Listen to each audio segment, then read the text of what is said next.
ఆలయంలోకి వెళ్ళి బయటికి వచ్చేటప్పటికి బూడిద విభూది అవుతుంది, నీరు తీర్థం అవుతుంది, బియ్యం చింతలు అవుతాయి, కొబ్బరి ప్రసాదం అవుతుంది, పొంగలి నైవేద్యం అవుతుంది.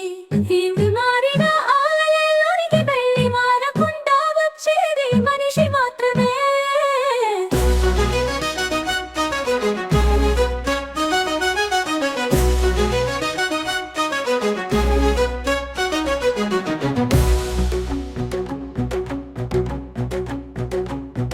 మారిన ఆలయంలోనికి వెళ్ళి మారకుండా వచ్చేది మనిషి మాత్రమే.